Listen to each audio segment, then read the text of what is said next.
अस्सलामुअलैकुम गाइस, तो आज हम आपके लिए लाए हैं एक नया experiment. Always check your red apples. So I'm gonna use some pliers. So let's pour it.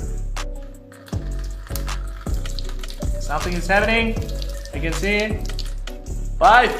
Oh shit, it's turning green. Red Apple जो है ना, उसके अंदर उसके ऊपर गर्म पानी डालते हैं तो वो ग्रीन हो जाता है। तो ये एक्सपेरिमेंट ट्राई करते हैं, बहुत ही मज़ा आने वाला है इसमें। आ जाओ। ये रेड एप्पल हम लाए हैं और ये पानी गर्म हुआ है, तो पहले इसमें इसको हम ना ग्लास में डालते हैं। बहुत ही हॉट है।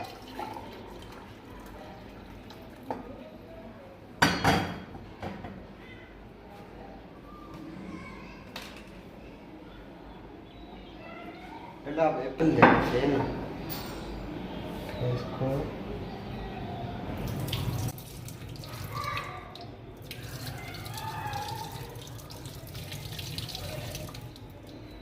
ये थोड़ा और डालें। डालते हैं।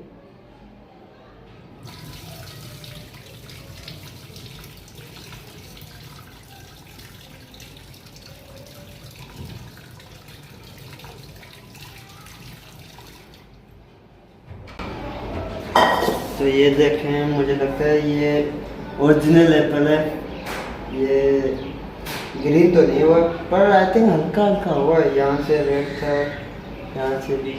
तो ये आई थिंक